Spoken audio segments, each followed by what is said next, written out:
కూర్చోండి దయచేసి. వేదిక మీద ఉన్న వాళ్ళందరూ కూర్చోండి. మీరు జరగండి, ఎక్కడోళ్ళు అక్కడ కూర్చోండి దయచేసి.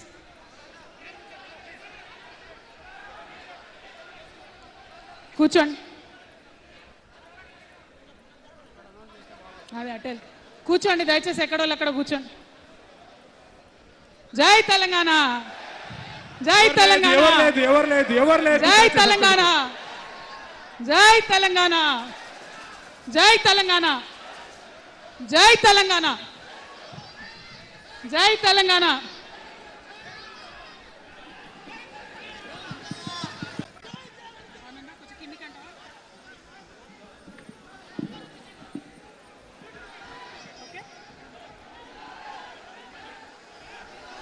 జై తెలంగాణ. తెలంగాణ ప్రజలందరికీ, నా ముందున్నటువంటి తెలంగాణ జాగృతి సైనికులందరికీ పేరు పేరున హృదయపూర్వకంగా నమస్కారాలు. జై తెలంగాణ. ఇవాళ మరి మంచి ముహూర్తం ఉంది కాబట్టి వినిపిస్తుందా? వినిపిస్తుందా? అందరూ ఒకసారి పిడికిలెత్తుతారా? అందరూ హాల్లో ఉన్న వాళ్ళందరూ జై తెలంగాణ. మన రాష్ట్రం కష్టపడి సాధించుకున్నటువంటి ఈ రాష్ట్రంలో మరి ఒక నూతన రాజకీయ శక్తిగా రాబోతా ఉన్నామని చెప్పినాం. పనిచేస్తలేదా మై? ఇది వద్దబ్బా, క్లారిటీ రావట్లేదా? ఓకేనా? పక్క జరగండి, సైడ్ జరగండి అందరూ దయచేసి. ఇక్కడ మిత్రులు సైడ్ జరగండి. సౌండ్ సిస్టమ్ వాళ్ళు తొందర వచ్చి సౌండ్ కరెక్షన్ చేయండి. మన పార్టీ పేరు చెప్పాలా? రెడీయా? టిఆర్ఎస్. జై తెలంగాణ, జై టిఆర్ఎస్, జై తెలంగాణ, జై తెలంగాణ, జై తెలంగాణ. తెలంగాణ రాష్ట్ర సేన, జై తెలంగాణ రాష్ట్ర సేన, జై తెలంగాణ రాష్ట్ర సేన, జై తెలంగాణ రాష్ట్ర సేన. కవితమ్మ గారి నాయకత్వం, కవితమ్మ గారి నాయకత్వం, కవితమ్మ గారి నాయకత్వం, కవితమ్మ గారి నాయకత్వం, కవితమ్మ గారి నాయకత్వం. తెలంగాణ టైగర్ కవితమ్మ గారి నాయకత్వం, జై తెలంగాణ టైగర్ కవితమ్మ గారి నాయకత్వం, జై తెలంగాణ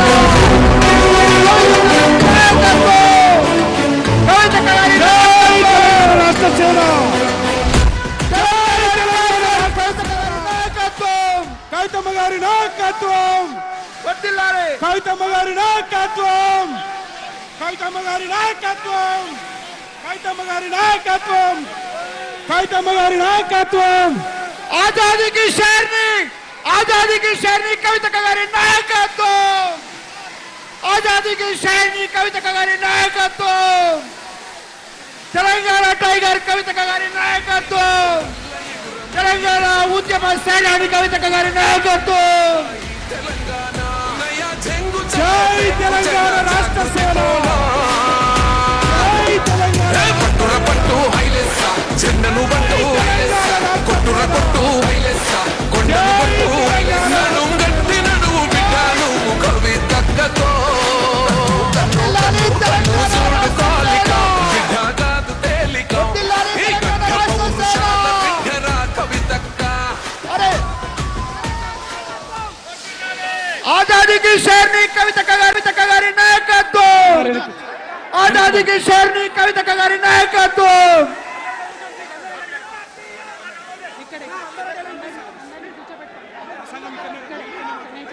అందరూ వెనక్కి కూర్చోండి, వెనక్కి కూర్చోండి, వెనక్కి కూర్చోండి. CM CM CM CM CM CM CM CM CM. అక్క మాట్లాడుతున్నా.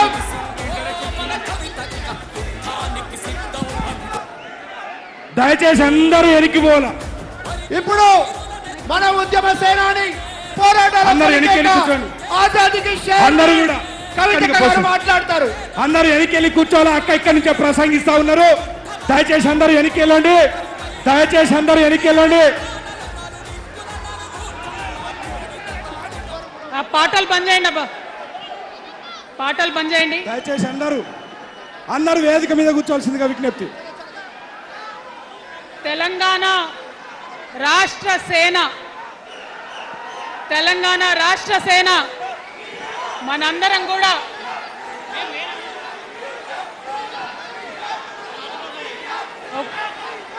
ఒక్కసారి సీఎం జై తెలంగాణ కూర్చోవాలి. ఒకసారి అందరు సైలెంట్ ఉండాలి. అందరికీ నమస్కారం. మళ్ళీ ఒకసారి తెలంగాణ ప్రజలకు, తెలంగాణ మేధావులకు, తెలంగాణ బుద్ధిజీవులకు, తెలంగాణ ప్రగతిని కోరుకునేటటువంటి ప్రతి ఒక్కరికి, తెలంగాణలో ఉన్నటువంటి ప్రభావశీల వర్గాలందరికీ హృదయపూర్వకంగా చేతులెత్తి నమస్కారం తెలియజేస్తా ఉన్నాను. ఇవాళ తెలంగాణ రాష్ట్రంలో ఒక చరిత్ర, నా జీవితంలో కూడా ఒక మర్చిపోలేని రోజు అవుతుంది ఈరోజు. తెలంగాణ రాష్ట్ర భవిష్యత్తును తెలంగాణ రాష్ట్రం స్వయంగా రాసుకోవడానికి మరి మనందరినీ కూడా ఆ దైవము, ఆ కాలము మనందరినీ భాగస్వామ్యం చేసిందని చెప్పి నేను మనస్ఫూర్తిగా నమ్ముతా ఉన్నాను. మీ అందరికీ తెలుసు, నేను అమ్మవారి భక్తురాల్ని. ఇక్కడ స్టేజ్ మీద ఎవ్వరు ఉండకండి, దయచేసి అందరు వెళ్ళండి, ఖాళీ అయ్యండి మొత్తం, అందరు వెళ్ళి కూర్చోండి దయచేసి. ఈ బౌన్సర్లు ఏందో వాళ్ళని తీసి వెళ్ళిపోమని.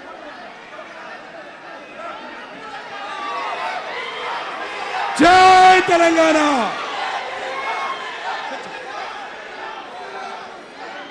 ఇవాళ ఈ సభా ప్రాంగణంలో ఉన్నటువంటి తెలంగాణ ఉద్యమకారులకు, తెలంగాణ అమరవీరుల కుటుంబాలకు, తెలంగాణ ఉద్యమంలో సర్వం కోల్పోయి అనేక రకాల కష్టాలు పడి రాష్ట్రం వస్తే చాలు అనుకొని పిడికిలు బిగించి కొట్లాడినటువంటి ప్రతి ఒక్కరికి, అదేవిధంగా సింగరేణి నుండి పెద్ద ఎత్తున తరలి వచ్చినటువంటి బొగ్గుగని కార్మికులకు, నాకు సింగరేణి చాలా ఇష్టం, కానీ కానీ కానీ మీకంటే మా ఆడబిడ్డలంటే నాకు ఇంకా ఇష్టం. ఈ సభలో ఉన్నటువంటి మా ఆడబిడ్డలకు ప్రత్యేకంగా నమస్కారం తెలియజేస్తున్నా. అదేవిధంగా అనేక మంది మా జెన్జీ వారియర్స్ వచ్చిండ్రు, మా యూత్ వచ్చిండ్రు, అందరికీ కూడా పేరు పేరున నమస్కారం.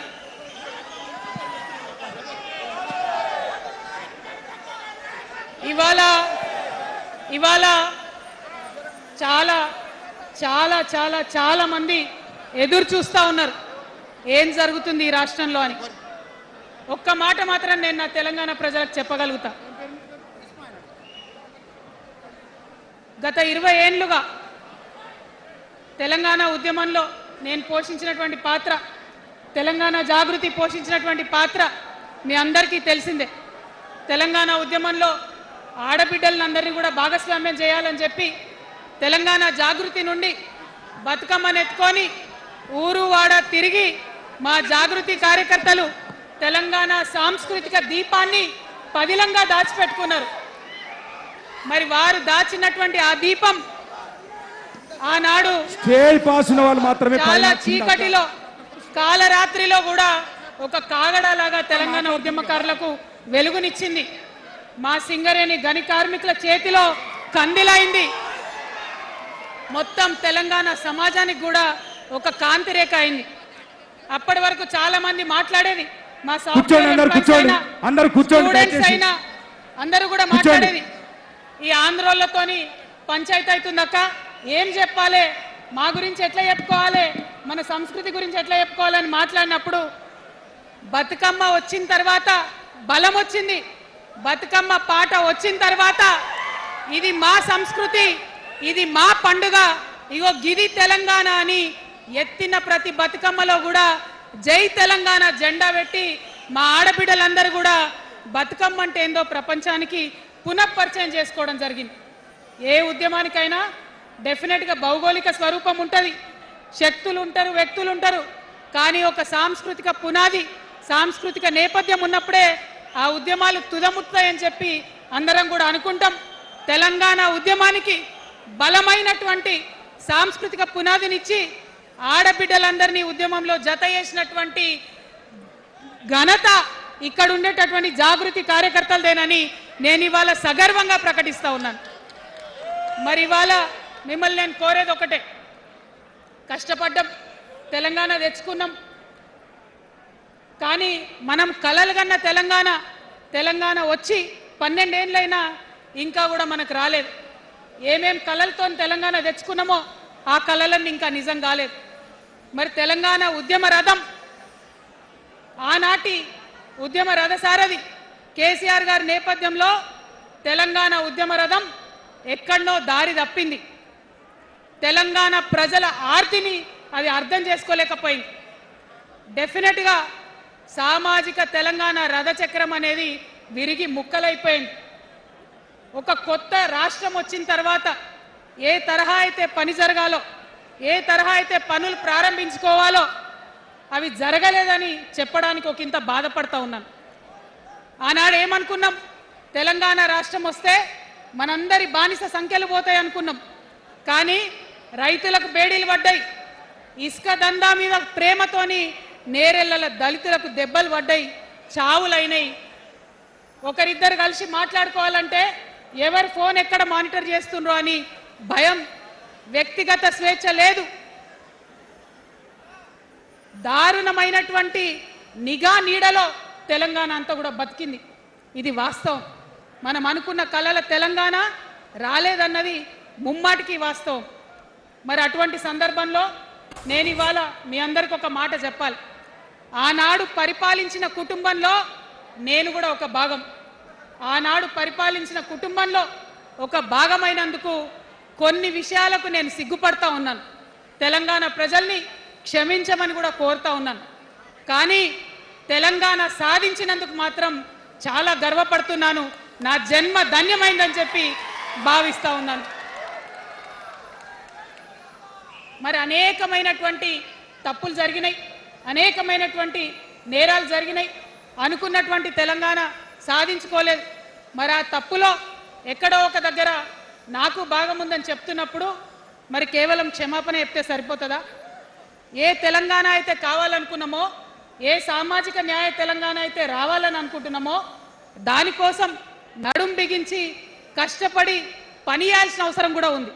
మరి ఇవాళ పని చేయడం కోసమే తెలంగాణ రాష్ట్ర సేన ఇవాళ తెలంగాణ ప్రజల ముందుకు వచ్చింది.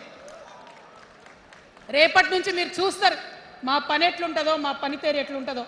ఎందుకంటే ఏ పోరాటం చేయాలన్నా, ఏ ప్రజలకు మంచి చేయాలన్నా కేవలం కొట్లాడితే సరిపోదు, దానికి రాజకీయ అధికారం కూడా ఉండాలి. రాజకీయ అధికారం తోడైనప్పుడే ప్రజలకు చేయాలనుకున్న మంచి చేయగలుగుతాం. అందుకే ఇవాళ పార్టీ పెట్టేది. అదర్వైజ్ గత 11 నెలల నుంచి తెలంగాణ జాగృతి చేస్తున్న పోరాటాలు మీరు చూస్తున్నారు. ఎన్ని పోరాటాలు తీసుకున్నాం, ఎన్ని రకాలుగా సక్సెస్ సాధించడం మీరు చూసిండ్రు. కానీ ఉట్టి పోరాటాలు సరిపోవు, ఖచ్చితంగా రాజకీయ అధికారం ఉండాలి. దానికోసమే ఇవాళ తెలంగాణ రాష్ట్ర సేన మీ ముందుకు వచ్చిందని చెప్పి నేను సగర్వంగా ప్రకటిస్తూ ఉన్నాను. మరి ఈ పొలిటికల్ పార్టీ ఏదైతే తెలంగాణ ప్రజల కోసం వచ్చిందో అది టెక్నికల్గా అధికారం తెచ్చుకోవడానికి, ఎన్నికల్లో పాల్గొనడానికి డెఫినెట్గా బాగుంటుంది. కానీ దానికి ఒక ఆత్మ ఉండాలి, దానికి ఒక నేపథ్యం ఉండాలి. ఇవాళ బీఆర్ఎస్తో అదే కదా ప్రాబ్లం. టెక్నికల్గా బాగున్నారు, ఎలక్షన్ పోతున్నారు, సీట్లు గెలుస్తున్నారు, కానీ తెలంగాణ ఆత్మను కోల్పోయింది. కాబట్టే ఇవాళ తెలంగాణ రాష్ట్ర సేన వచ్చింది. నేను తెలంగాణ ప్రజలందరికీ చేతులు జోడించి నమస్కరించి ఒక మాట చెప్తున్నా, హార్ట్ఫుల్గా చెప్తున్నా, నా హృదయాంతరాల నుంచి ఒక మాట చెప్తా ఉన్నా. నేను తెలంగాణలో ఉన్న 3.5 కోట్ల మంది తెలంగాణ బిడ్డలందరికీ ఒక అమ్మగా పరిణితి చెందాలనుకుంటున్నా.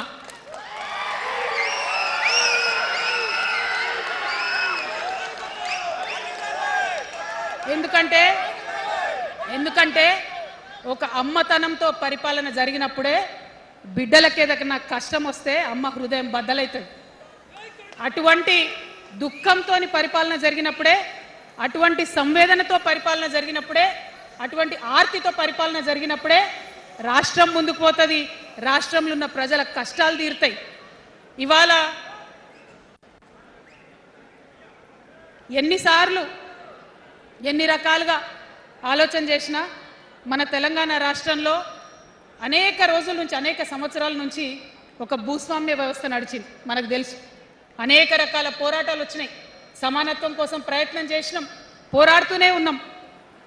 అది రైతాంగ సాయుధ పోరాటం కావచ్చు, ముల్కీ ఉద్యమం 1952 కావచ్చు, 1969లో తెలంగాణ ఉద్యమం కావచ్చు, తర్వాత వచ్చినటువంటి నక్సలైట్ ఉద్యమం కావచ్చు, అనేక సామాజిక ఉద్యమాలు, ఎందరో మంది మహానుభావులు ప్రొఫెసర్ జయశంకర్ గారి దగ్గర నుంచి మొదలు పెడితే చాక లైలమ్మ గారు, దొడ్డి కొమరయ్య గారు, ఆరుట్ల కమలాదేవి గారు, రావి నారాయణ రెడ్డి గారు, సురవరం ప్రతాప్ రెడ్డి గారు, దాశరథి గారు, కాళోజీ గారు, నక్సలైట్ ఉద్యమంలో గద్దరన్న గారు, గణపతి గారు, మారోజు వీరన్న గారు, సాంబశివుడు గారు, ఇట్లా అనేక మంది పోరాటం చేస్తే అంతో ఇంతో సమానత్వం ఇప్పుడు వచ్చింది.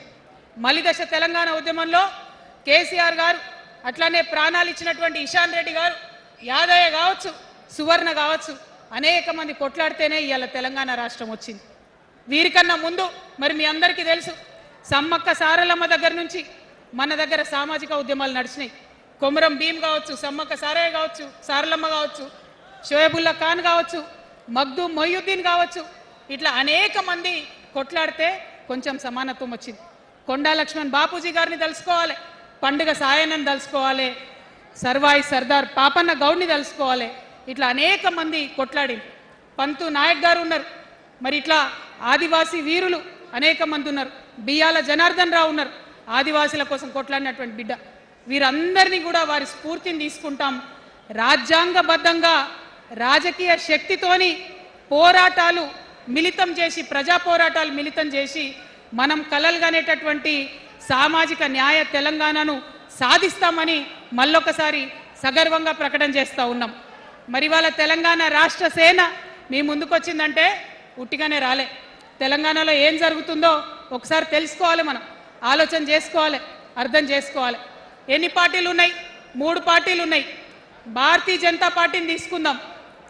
ఆ బీజేపీ అనే పార్టీకి అసలు తెలంగాణ ఏర్పాటే ఇష్టం లేదు, తెలంగాణ ఏర్పాటు అవడమే ఇష్టం లేదు. అందుకే వాళ్ళ అగ్రనాయకత్వం అంతా కూడా ఏం మాట్లాడతారు? తల్లిని చంపినరు, పిల్లని బతికించారని ఒకలంటారు, ఇంకొకరు ఏమంటారు? నిన్ననే ఒక తలకాయ లేని ఎంపీ, మెడకాయ మీద తలకాయనే లేదు ఆయనకు, ఏమన్నాడు ఆ ఎంపీ? ఇండియా పాకిస్తాన్ విడదీసినట్టట, ఆంధ్ర తెలంగాణను విడదీసిరట. మరి వాళ్ళ అగ్రనాయకత్వం ఇన్ని మాటలు అంటుంటే మన ప్రాంతంలో ఉన్నటువంటి భారతీయ జనతా పార్టీ బానిస ఎంపీలు ఎవరైతే ఉన్నారో ఒక్క మాట కూడా వాళ్ళు మాట్లాడరు. ఫెడరల్ స్ఫూర్తికి విరుద్ధంగా రాష్ట్రం ఏర్పాటు అయిన తర్వాత 7 మండలాలు మనకి గుంజుకుంటే పార్లమెంట్లో పల్లీకులు ఇస్తారు, కానీ ఆ ఎంపీలు ఒక్క మాట కూడా మాట్లాడరు. 8 రూపాయలు ఇవ్వకపోతే ఆ ఎంపీలు ఒక్క మాట మాట్లాడరు. విభజన హామీలు ఇవ్వకపోతే ఆ బీజేపీ బానిస ఎంపీలు ఒక్క మాట కూడా మాట్లాడరు. అంతేకాకుండా సామాజిక న్యాయం అనేటటువంటి ఒక కాన్సెప్ట్కే బద్ద వ్యతిరేకి భారతీయ జనతా పార్టీ. అందుకే ఏం చేస్తున్నారు? మహిళా బిల్ అయితే మోసం, 2 సార్లు పాస్ చేసిరు, దాన్ని మొత్తానికే పక్కన పెట్టేసిండ్రు. బీసీ బిల్లు ఇక్కడికి వెళ్ళి పంపిస్తే దాన్ని తొక్కిపెట్టిండ్రు. కులగణన వేస్తామన్నారు, దాన్ని తొక్కిపెట్టిండ్రు. అత్యంత పేదవాళ్లకు సమాజంలో 2 బుక్కల అన్నం పెట్టేటటువంటి ఉపాధి హామీ పథకం ఉంటే కూడా దాన్ని కూడా మొత్తానికి బంద్ చేసి పెట్టిండ్రు. అయినా కూడా ఈ బీజేపీ బానిస ఎంపీలు ఒక్క మాట కూడా మాట్లాడరు, కనీసం పెదవులు తెరవరు. నేను ఇవాళ బీజేపీ ఎంపీలను డిమాండ్ చేస్తున్నా, సవాల్ చేస్తా ఉన్నా, మీరు తెలంగాణ తల్లి బిడ్డలైతే కనీసం భద్రాచలం దగ్గర ఒక 5 గ్రామాలు ఉన్నాయా, ఆంధ్రాలకు పోయినాయి, అవి పోతే మన రాముడి గుడి మునిగిపోతుంది. పోలవరం నిండితే భద్రాచలం మొత్తం కూడా నీళ్ళు వచ్చేటటువంటి పరిస్థితి ఉన్నది. మీకేమన్నా సిగ్గు ఎగ్గు ఉంటే తెలంగాణ తల్లి బిడ్డలైతే 8 మంది బీజేపీ తెలంగాణ ఎంపీలను ఛాలెంజ్ చేసి అడుగుతా ఉన్నా, ఆ 5 గ్రామాలను మీరు వాపస్ తెలంగాణకు పట్టుకరండి. మేం మాట్లాడినాం, జాగృతి నుండి మాట్లాడినాం, ఆంధ్ర వారికి లేఖ రాసినాం, కేంద్రానికి లేఖ రాసినాం. మరి మీరేం చేస్తున్నారయ్యా? రాముడి గుడి ఇక్కడ భద్రాచలం రాముడు కాదా? ఆయన గుడి మునిగిపోనా? మీరు మాట్లాడరా? నేను సవాల్ చేస్తా ఉన్నా భారతీయ జనతా పార్టీ ఎంపీలకు, ఖచ్చితంగా మీరు 5 గ్రామాలను తెలంగాణకు తీసుకురావాలి. ఇక బీఆర్ఎస్ పార్టీ ఉంది, ఇంకో పార్టీ. ఏముంది ఆ పార్టీలో? మొట్టమొదటి ప్రభుత్వం వచ్చింది, తొట్టతల్లి ముఖ్యమంత్రి గారు అయినరు. మంచి సాలు తీయాల్సి ఉండే, అది సామాజిక న్యాయానికి కావచ్చు, ఒక ప్రణాళిక కావచ్చు, 3 ముఖ్యమైన అంశాలతో తెలంగాణ తెచ్చుకున్నాం. నీళ్లు, నిధులు, నియామకాలు. ఏం చేసింది బీఆర్ఎస్ పార్టీ? నీళ్ల కోసం 10 సంవత్సరాలలో 1,89,000 కోట్ల రూపాయలు ఖర్చు పెట్టింది. 1,89,000 కోట్ల రూపాయలు ఖర్చు పెట్టి ఎన్ని ఎకరాలకు నీళ్ళు ఇచ్చిందంటే 14 లక్షల ఎకరాలకు నీళ్ళు ఇచ్చింది. అందులో 2 పెద్ద ప్రాజెక్టులు, ఒకటి పాలమూరు, ఇంకోటి కాళేశ్వరం. ఆ రెండిటికి కలిపి 1,21,000 రూపాయలు ఖర్చు పెట్టింది. ఎన్నిటికి నీళ్ళు ఇచ్చిరాయా? ఎన్ని ఎకరాలకంటే 1,00,000 ఎకరాలకు నీళ్ళు ఇచ్చింది. ఈ మాట బాధతో చెప్తున్నా.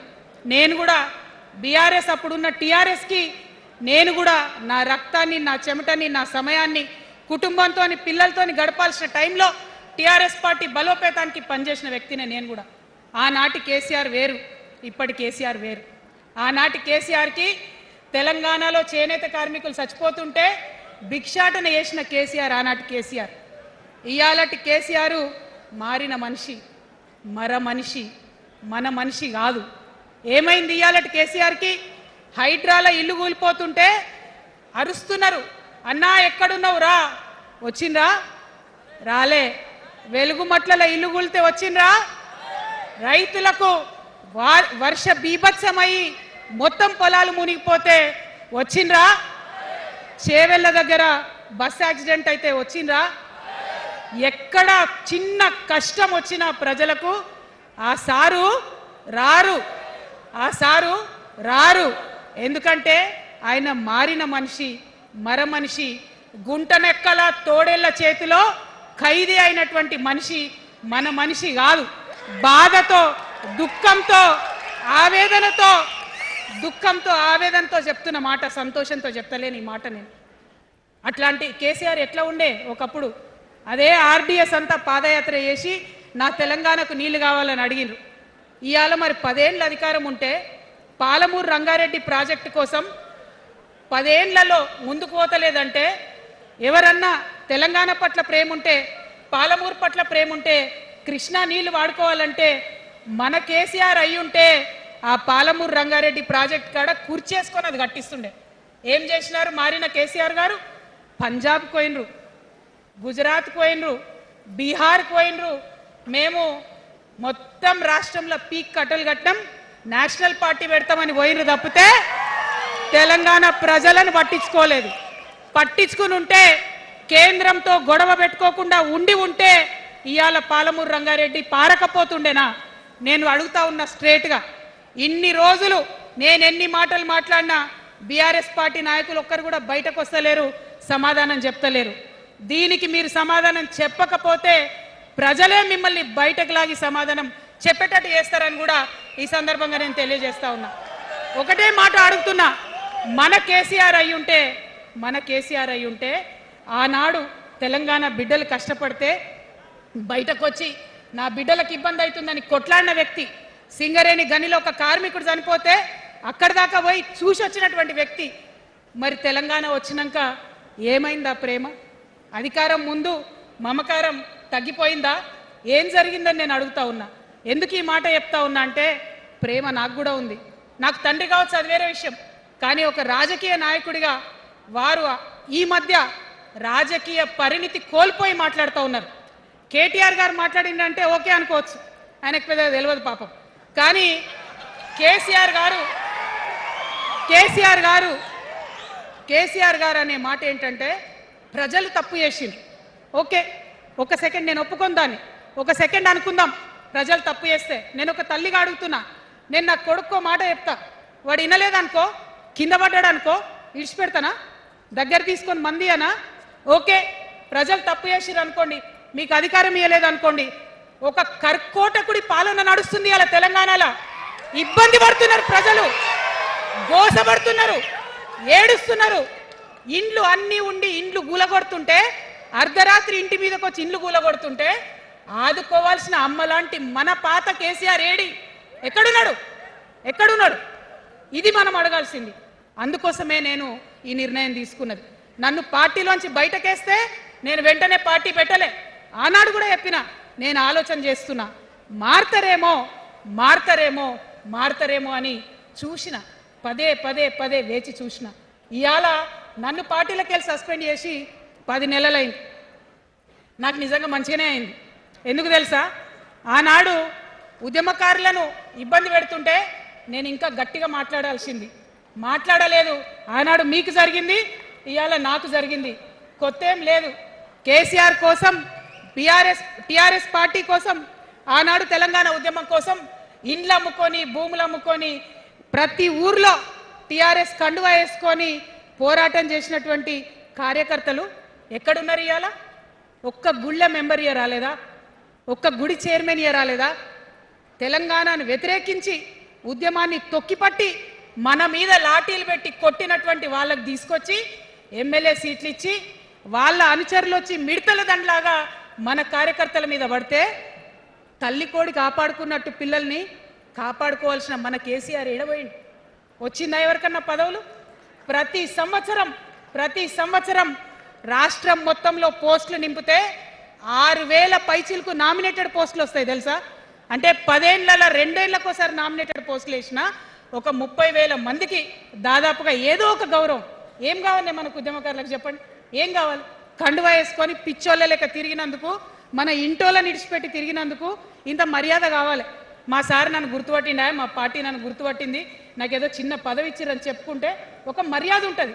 వచ్చిందా మనకు ఆ మర్యాద? ఎక్కడన్నా వచ్చిందా? ఆనాడు అవహేళన చేసిర్రు, పార్టీలకు వచ్చి మళ్ళీ అవహేళన చేసిండ్రు. అంటే ఎప్పుడైతే అధికారం వచ్చిందో అప్పుడు అమ్మతనం పోయింది. ఎప్పుడైతే అధికారం వచ్చిందో అప్పుడు మమకారం పోయింది. అందుకే అంటున్నా, ఆయన మన కేసీఆర్ కాదు, మారిన కేసీఆర్, మరబొమ్మ లాంటి కేసీఆర్. కాబట్టే ఇవాళ నేను నిలబడి యుద్ధం చేస్తా ఉన్నా. ఈ గడ్డకు ఈ తెలంగాణ రాష్ట్రానికి ప్రాణాలు అడ్డం పెట్టుకొని మన ప్రజలను కాపాడాల్సినటువంటి వ్యక్తులు కావాలి. అటువంటి సైన్యం కావాలి. సైన్యం అయిదామా? సిద్ధంగా ఉన్నారా? ఎట్లయితే ఉద్యమం అప్పుడు కడుపు కట్టుకొని కాలు కట్టుకొని పనిచేసినామో ఇప్పుడు అట్లా పనిచేయాల్సినటువంటి అవసరం ఉన్నది. ఇవాళ ఒక్క పాలమూరు రంగారెడ్డి కాదు, కాళేశ్వరంలో జరిగినటువంటి అవినీతి. ఒక మాట ఆలోచించాలి. మన కేసీఆర్ అయితే ఏమన్నాడు అప్పుడు ఉద్యమంలో? నా బిడ్డ కానీ నా కొడుకు కానీ తప్పు చేస్తే తీసి పారేస్తా పార్టీలకు వెళ్ళన్నారు. ఇవాళ నేనేం చేసిందే మీకు తెలియదా? నేనేం చేసిన? కాళేశ్వరంలో అవినీతి జరిగిందన్నమాట చెప్పిన. అంటే అవినీతి జరిగిందని చెప్పిన నన్ను బయటేసి అవినీతి చేసిన పందికొక్కుల్ని పక్కన కూర్చోబెట్టుకున్నారు చూడు. అది మన కేసీఆర్ కాదు. ఆత్మలేని మరబొమ్మ ఇప్పుడున్న కేసీఆర్. మన కేసీఆర్ కాదు. మన కేసీఆర్ అయితే కళ్ళెత్తి చూసే ధైర్యం ఉండకుంటుండే, కాళ్ళు మొక్కేటటువంటి తత్వం ఉంటుండే. ఇవాళ అది మన కేసీఆర్ కాదు. కాబట్టే ఎదురుగా నిలబడి కొట్లాడతా. నాతో కలిసి వస్తారా? సిద్ధమేనా? ఇవాళ బీఆర్ఎస్ పార్టీ చేస్తున్నటువంటి అనేక తప్పులు, అనేక అంశాలు ఉన్నాయి. ఒకటి కాదు, రెండు కాదు. ఇది ప్రారంభం మాత్రమే. మొదలు పెట్టినాం, జస్ట్ ఇల్లలికినాం. In front there is crocodiles festival. తర్వాత చాలా చెప్పేది ఉంది, అప్పుడు చెప్దాం. ఇప్పుడు ఏం జరుగుతుంది ఈ రాష్ట్రంలో? ఒక కర్కోటకుడు ఆయన పరిపాలన జరుగుతుంది. బాధ అనిపిస్తుంది ఒక పొలిటికల్ లీడర్ని కర్కోటకుడు అనాలంటే. కానీ అనక తప్పని పరిస్థితి.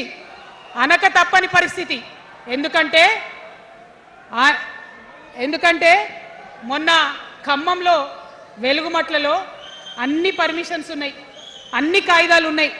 అర్ధరాత్రి పోయి ఇల్లు కూలగొడితే ఒక నిండు గర్భిణి టెన్షన్తోని అబార్షన్ అయిపోతే ఆ తండ్రి ఏడ్చిన ఏడ్పులు, ఆ తండ్రి రోదన ఇంకా కూడా ఈ చెవులకు వినబడుతుంది. కాబట్టి ఇప్పుడున్న సీఎంని కర్కోటకుడనే అంట, హిట్లర్ అనే అంట. 2 నెలల చిన్న పాప పసికందు కుమ్మెర గ్రామంలో చచ్చిపోతే ఇప్పటి వరకు కూడా కేసు పెడతలేరు. హోంమంత్రి కూడా ముఖ్యమంత్రే, ఆయనకు తీరిక లేదు పాపం. చిన్న పసికందు చచ్చిపోతే ఇప్పటి వరకు కేసు పెడతలేరు.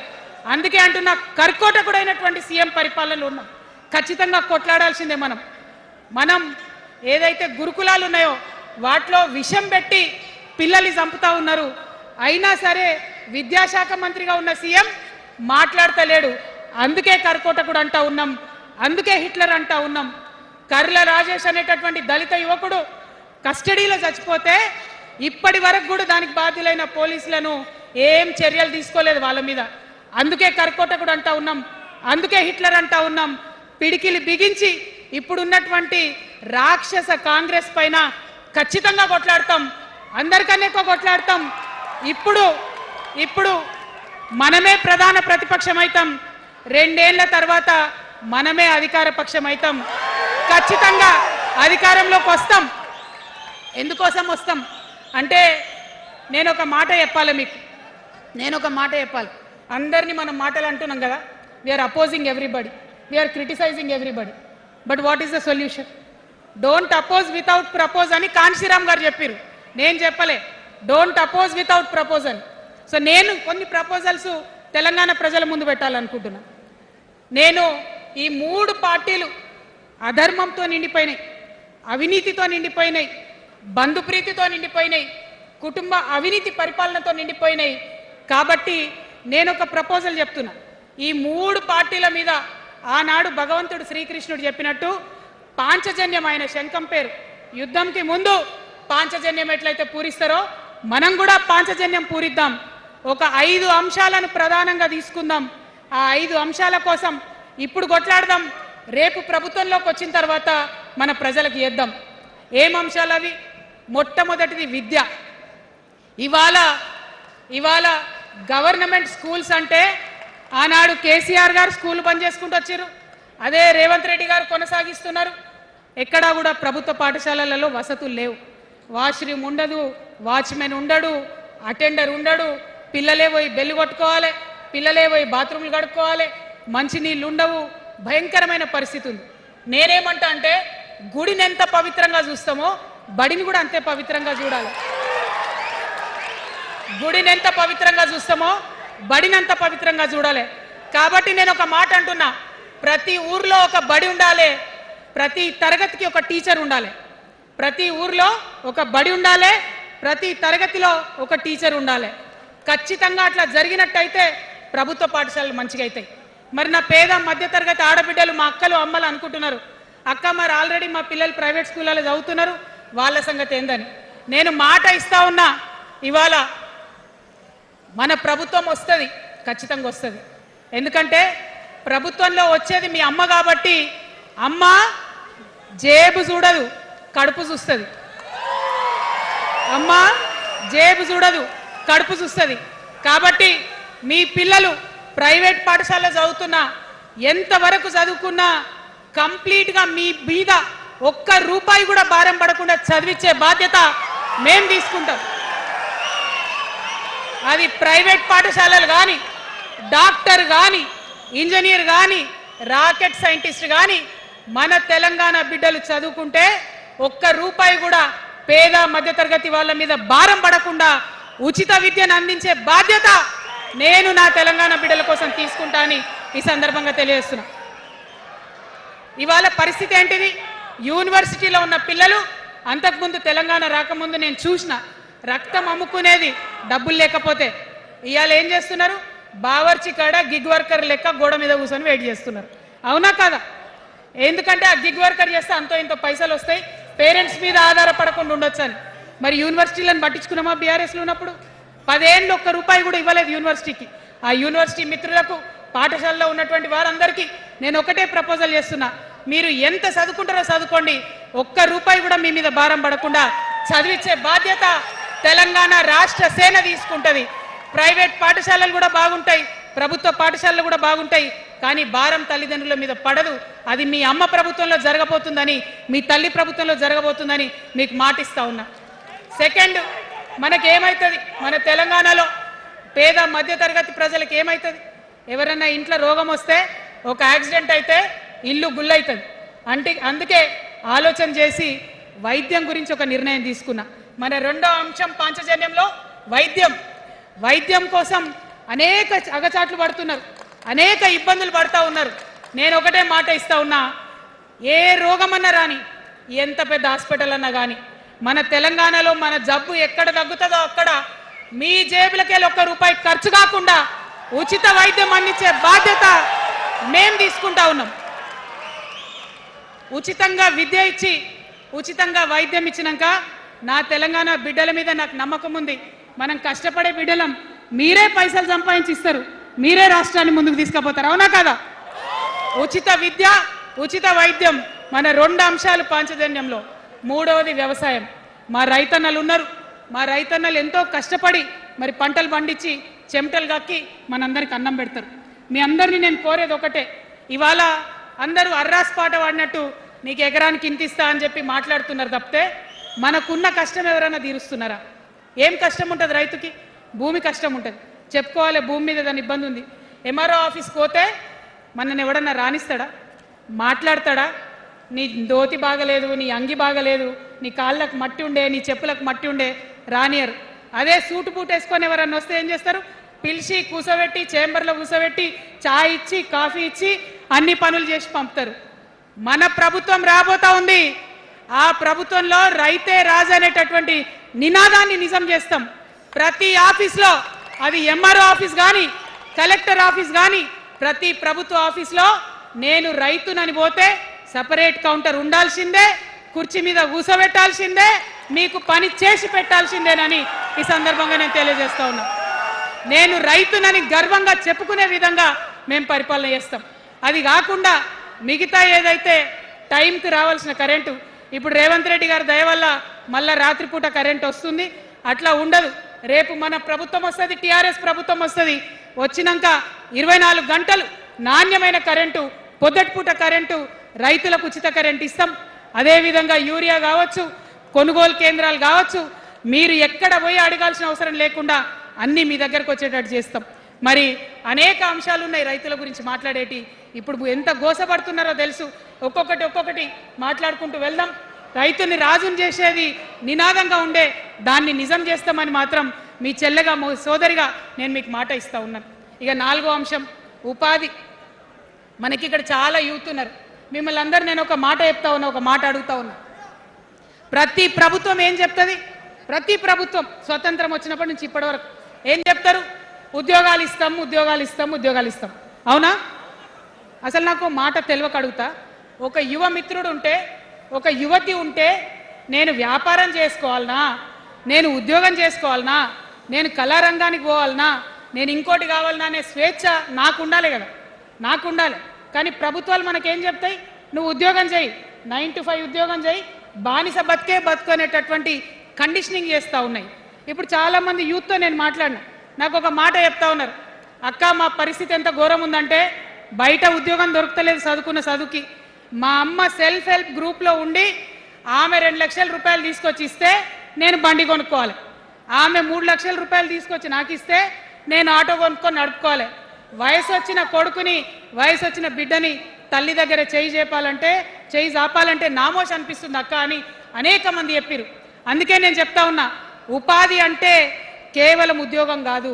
ఉపాధి అంటే మన ప్రభుత్వంలో, రేపు రాబోయేటటువంటి మీ అమ్మ ప్రభుత్వంలో 2 లక్షల రూపాయల నుంచి మొదలు పెడితే 20 కోట్ల రూపాయలకు కూడా మనము మీ వ్యాపారానికి సంబంధించిన ఐడియాతో మీరు వస్తే బ్యాంకులతో సంబంధం లేకుండా నా యువకులను, నా యువతులను నమ్మి ఆ లోన్ డైరెక్ట్గా మీకు ఇవ్వడం జరుగుతుంది.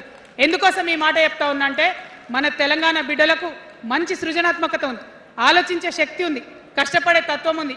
ఇవన్నీ కూడా మంచి వ్యాపారవేత్తలకు ఉండేటటువంటి లక్షణాలు. కానీ వచ్చినటువంటి ఏ ప్రభుత్వాలు కూడా మనకు చేయూతనియ్యలే. ఖచ్చితంగా నా యూత్ని నేను నమ్మాలనుకుంటున్నా, నా యూత్కి నేను డబ్బులు ఇవ్వాలనుకుంటున్నా. వాళ్ళ చేతిలో డబ్బులు పెట్టి వాళ్ళు ఇంకెంత సంపాదన నా తెలంగాణ రాష్ట్రానికి ఇస్తారో చూడాలని నేను అనుకుంటున్నా. యూత్ ఎంపవర్మెంట్ గ్రూప్స్ తయారు చేస్తాం. 2 lakhs to 20 crores వరకు డైరెక్ట్గా గవర్నమెంటే ఉండి మీకు లోన్స్ ఇస్తాం. మరి ఉద్యోగం చేయాలనుకునే యూత్ ఉంటే నేను ఒక శుభవార్త చెప్తా ఉన్నా. బాగా లెక్క పెట్టినాం. మీకు తెలుసు, నేను ఏది స్టడీ చేయకుండా చెప్ప, ఆగమాగం మీద అసలే చెప్ప. నేను స్టడీ చేసిన దానికి ఏంటంటే, ఎవరైతే ఉద్యోగం చేయాలనే యూత్ ఉంటారో వాళ్ళకి మొదటి సంవత్సరమే మన గవర్నమెంట్ వచ్చినాక 4 లక్షల ఉద్యోగాలు ఒకటేసారి సింగిల్ నోటిఫికేషన్తోని ఇచ్చి తీర్థం. ఇది నా మాట, ఇది నా మాట.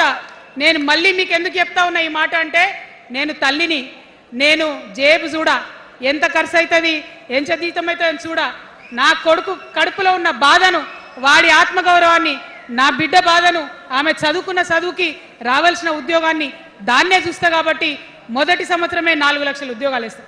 మరి మన ఉద్యమకారులు ఇంతమంది వాళ్ళ వయసుని, వాళ్ళ యవ్వనాన్ని, వాళ్ళు సంపాదించుకునేటటువంటి మొత్తం వయసును కూడా ఉద్యమానికి దారపోసిరు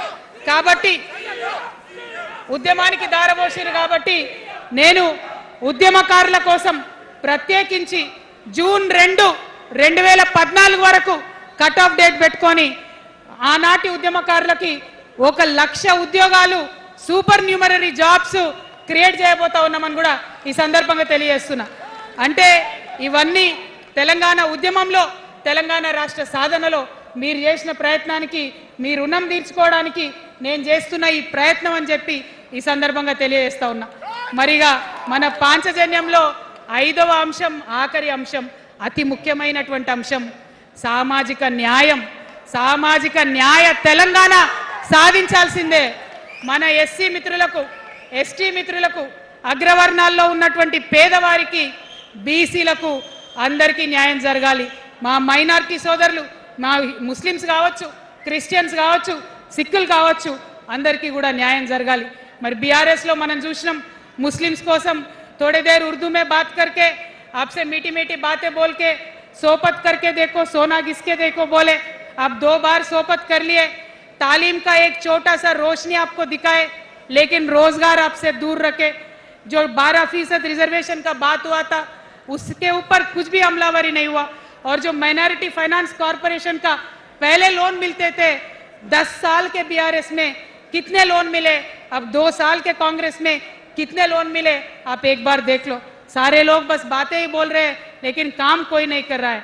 आपकी बेटी हूँ मैं, ये धरती का कर्ज उतारने के लिए नया पॉलिटिकल पार्टी आपके सामने लेके आई हूँ।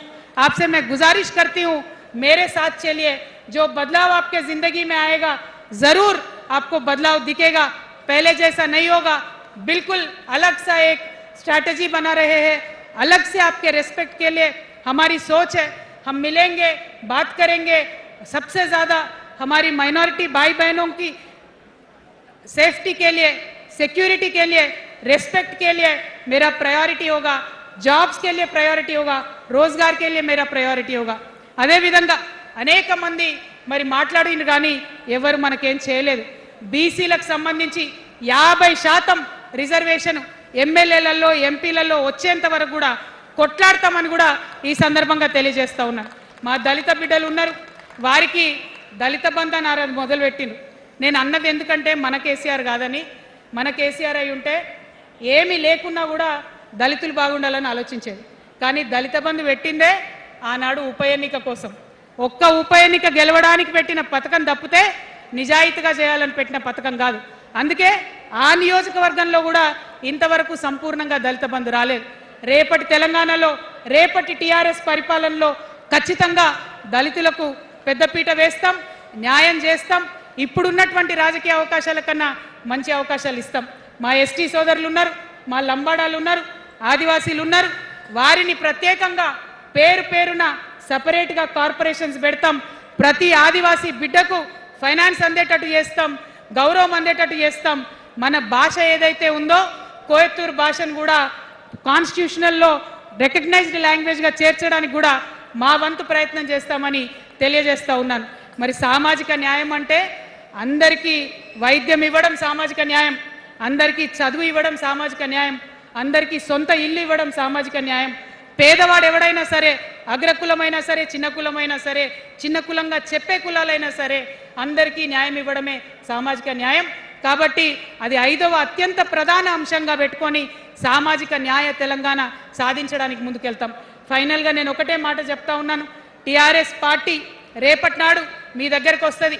అభివృద్ధిని, సామాజిక న్యాయ తెలంగాణను 2 కళ్ళుగా తీసుకొని జోడెడ్ల బండ్లాగా ముందుకు తీసుకొని పోతాం। ఖచ్చితంగా ఈ రాష్ట్రంలో ఒక కొత్త తరహా పాలిటిక్స్ చేస్తాం, రాజకీయాన్ని ప్రజా పోరాటాలను మిక్స్ చేస్తాం, అన్ని కలిసి కొట్లాడతాం। తొందరలోనే మరి ఎంపీటీసీ జెడ్పీటీసీ ఎన్నికలు ఉన్నాయి, తొందరలోనే మరి జిహెచ్ఎంసీ ఎన్నికలు కూడా ఉంటాయి। అన్నిట్లో కూడా పరిపూర్ణంగా సిద్ధంగా ఉంటాం, అన్ని చోట్ల కూడా పోటీ చేస్తాం। మరి అమరవీరులు ఎవరైతే తెలంగాణ రాష్ట్ర సాధన కోసం ప్రాణాలు అర్పించిండ్రో వారికి ప్రత్యేకమైనటువంటి గౌరవం ఇస్తాం.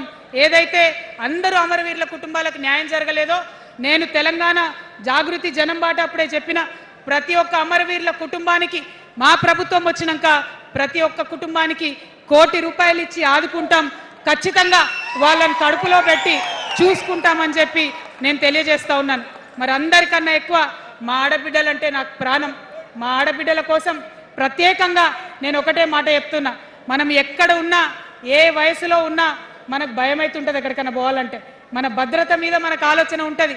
ఖచ్చితంగా రేపటి మన తెలంగాణలో మన ఆడబిడ్డల భద్రత ప్రధానమైన అంశంగా తీసుకుంటాం. అదేవిధంగా ఇప్పుడు చదువుకుంటున్నటువంటి ఆడపిల్లలు వారి ఉద్యోగాల మీద ప్రయారిటీగా తీసుకుంటాం. వారి వ్యాపారవేత్తలుగా తీర్చిదిద్దడానికి ఖచ్చితంగా ప్రయత్నం చేస్తాం. ఇప్పుడు సెల్ఫ్ హెల్ప్ గ్రూప్స్లో ఏదైతే వడ్డీ లేని రుణాలు ఇస్తున్నారో అట్లా కాకుండా ప్రాపర్గా గ్రాంట్స్ ఇచ్చేటట్టుగా ప్రయత్నం చేస్తాం. చిరు ఉద్యోగులు, కాంట్రాక్ట్ ఉద్యోగులు ఎవరైతే ఉన్నారో, ఎవరైతే విస్మరించబడ్డారో వారందరినీ కూడా కళ్ళలో పెట్టి కాపాడుకుంటాం. ఇవాళ ప్రారంభం మాత్రమే, అనేక అంశాలు చెప్పుకున్నాం. కానీ ఖచ్చితంగా పాంచజన్య శంఖం పూరిస్తాం. అవతలి వాడు మనవాడైనా సరే, అధర్మం వైపు వాడుంటే వాళ్ళ మీదైనా సరే యుద్ధం చేయడానికి ఖచ్చితంగా వెనుకడుగు వేయకుండా ముందుకే వెళ్తామని తెలియజేస్తూ, మరి ఈ 3 పార్టీలు కూడా, Congress party single agenda Rahul గాంధీని ప్రధానమంత్రి చేయాలి, BRS party single agenda farm హౌస్లో పెద్దసారి ఉండాలి, చిన్నసారి సీఎం కావాలి, బీజేపీ పార్టీ సింగిల్ ఎజెండా సామాజిక న్యాయాన్ని కథం పట్టియాలి. కాబట్టి 3 పార్టీల మీద కూడా యుద్ధం చేసేది ఉన్నది. అలుపెరగని పోరాటానికి సిద్ధం కావాలని చెప్పి మొత్తం మన జాగృతి సైనికులందరినీ కూడా నేను పిలుపునిస్తా ఉన్నాను.